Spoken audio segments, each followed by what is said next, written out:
Hi guys, so I've been getting questions time to time about what equipment I use when I do acoustic guitar covers on YouTube, Twitter and Instagram. So today I'm going to show you guys around the equipment that I use, such as acoustic guitar, PC, microphones, keyboards and softwares that I use, and hopefully you guys find it helpful. Coincidentally, it's also Christmas, so I may be able to suggest you guys into what you guys might want for Christmas and to add it to your home studio and stuff. And also I'll try and leave all the links in the description below as much as possible, so you guys may be able to find it much easier.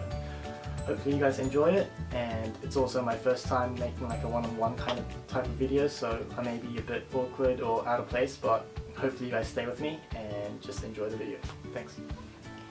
Okay, so I have quite a lot of things to show you guys around and the things that I use when I record. Firstly, starting off like the main thing that I use, which is my guitar, and I want to show you guys around. The main guitar that I use is this Yamaha, which is the Yamaha AC1R. I don't know if you can see it. Yeah, I've had this for about 5 to 6 years, and this is the first acoustic or steel string acoustic guitar I bought since I came back to Japan, and yeah, I've been using this quite regularly, and yeah, it's a really good guitar, and it only cost about $600, so it's not too bad. Yeah, I would really recommend this guitar for anyone that's beginning acoustic guitar or wants to start trying some fingerstyle guitar like what I do, or playing like chords and stuff is fine as well. But this is the guitar that I use mostly. This is my only electric acoustic guitar as well, so yeah, it makes sense why I use it so much. And moving on to the other acoustic guitar, which I got maybe about 1 or 2 years ago, is the Morris, and this is the SR801. And this is like a Japanese brand guitar, and I don't think they sell this guitar that much in foreign countries, but this is the brand right here. Yeah, this guitar is like made for playing fingerstyle because the neck is a bit wider than these other ones like the Yamaha, which is quite thin. So it's easy to reach all the strings, but it's really hard to pick when the strings are so close together. And this one's a bit wide, you can't really see it, but it just makes it much easier to play fingerstyle. I've been using this mostly for just home practice, or yeah, just chilling out somewhere, and I play this guitar. This guitar also costs about maybe $700, so it's not much different to this one, which is about $600. And this is my ukulele that I bought also like a year ago. This is the Kala ukulele, and yeah, I've mainly bought this song just to play this one song that I saw on YouTube, and I have a cover on my YouTube channel as well, so if you want to see me play the ukulele, you could just go check it out on my YouTube channel. Yeah, that ukulele also cost maybe about $100. Okay, and finally I have this electric guitar that I don't really often use, but this is the Gibson Studio Les Paul model. I sometimes upload cover songs using this guitar on my Instagram channel, mainly. And yeah, if you want to go see me play this guitar, you could watch it on my Instagram. Yeah, this guitar is probably like the most expensive guitar I've ever bought, which cost about $1,000.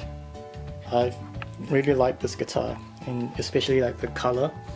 I really like this white finish in this glossy kind of way.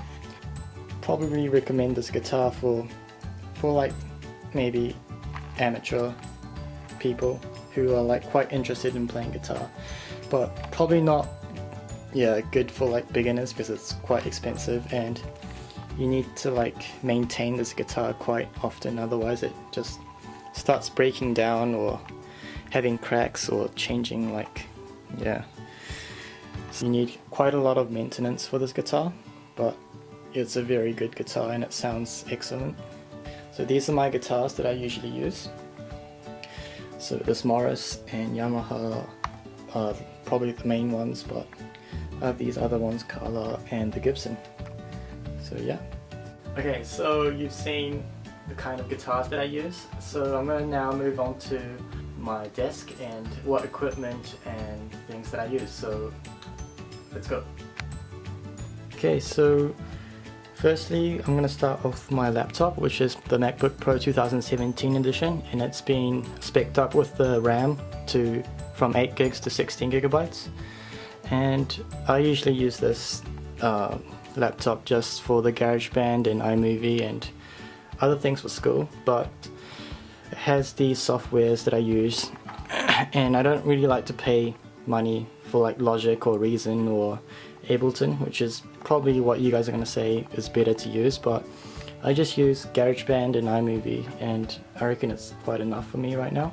And this is connected to this monitor, which you guys sometimes see on my videos. I just opened GarageBand. I'm going to show you guys around what I usually do on GarageBand as well.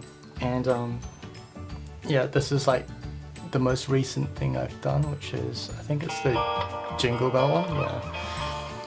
Yeah, but this is, yeah, I use like these things on GarageBand, and I like record different tracks, and yeah, and that's how I do things. Yeah, I might make another video like showing you guys around how I actually record these tracks and make it into like a song. So if you guys are interested, yeah, follow me on YouTube and Instagram and stuff. Okay, so that's my kind of like main setup. The thing that I have is this Akai MIDI keyboard, the MPK Mini.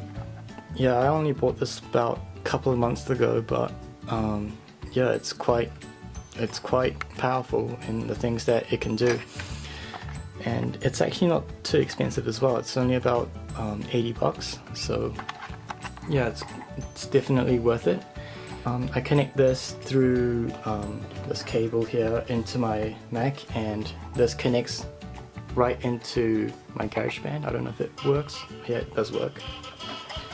So yeah, I just come up with some new rhythms or some melodies, key melodies, and I use that. And for the beats I use these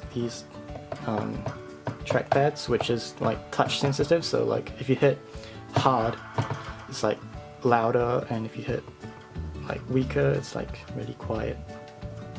I still haven't really gotten used to using like all the features in this keyboard, because I'm pretty sure there's a lot to do with this, even it's so small. But yeah, this is the keyboard that I use to make beats and some key melodies. Okay, so this is my interface, the Steinberg and the UR12, and this is connected right to my condenser microphone, which I record my acoustic guitar through. So one of the most important things for my recording to get like the good sound quality for my covers, and this is like the Audio Technica. I think it was the AT2020 or something. But yeah, this is the Steinberg, and this costs about $100, and yeah, it's one of the most budget kind of interface that you can buy, and it's quite helpful and useful. Well, this microphone also costs about $100 as well, and I'm pretty sure this is also like another, like the best budget microphone you can buy out in the market right now. And yeah, it's doing quite good. Yeah, you can also see like I don't really spend like hundreds and thousands of dollars on these interfaces and microphones, because yeah, I reckon there's not much difference, to be honest, for my level anyways at the moment. This is the headphone that I use, which is the Sony MDR V6, which I bought a couple of months ago. This is also like $100 as well, and yeah, it's a budget professional headphone sets, which is quite good for recording, because you can hear like all the small mistakes and like all these notes that are like off. If you're wondering what things I use, my strings that I use is the Alexa NanoWeb Currently I use the extra light. Some people might be wondering what these LED lamps are, but this is the Orki, I think that's how you pronounce it, you can't really see it. But this is only about 20 bucks on Amazon, and yeah, you can make this into like this LED color, and it's a touch sensor right here. So if you just hold here for like, yeah, and it turns off, and it also can be like a lamp for like reading or doing your homework and stuff. And if you just hold it longer, it just turns into like this colorful LED lamp. And I also have these LED strips behind this monitor, which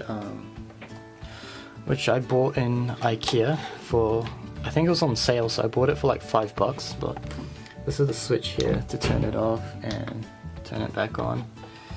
And yeah, this also has like quite a lot of features, like you can change colors, set the colors that you really want to do. We're just spinning the dial, and yeah, these are the LED lights that I use. And by the way, the camera that I'm using right now, which I use for recording, is the Canon 6XI, which I bought a couple of years ago. Yeah, this is quite expensive. It's about $1,000, and yeah, it's not too bad for recordings at home. If you're looking for a camera, I recommend you this Canon DSLR. But I think this is pretty much it about my setup. Okay, thanks for watching the video. This is kind of like a broad view into what I use when I make recordings and cover videos on YouTube. Yeah, hopefully you guys found it helpful, and maybe I might have gave you like suggestions into what you might want for Christmas and stuff, and that'll be awesome. Yeah, I'm also thinking of making more videos like this where I like maybe give you like tips or advices into how I make arranged covers or like original songs stuff. So if you guys are interested into that, follow me on Instagram, Twitter, and subscribe to me on YouTube. And also, if you like this video, give it a like, and if you have any questions or suggestions for my future videos, open for anything in the comments below. I'll see you guys soon.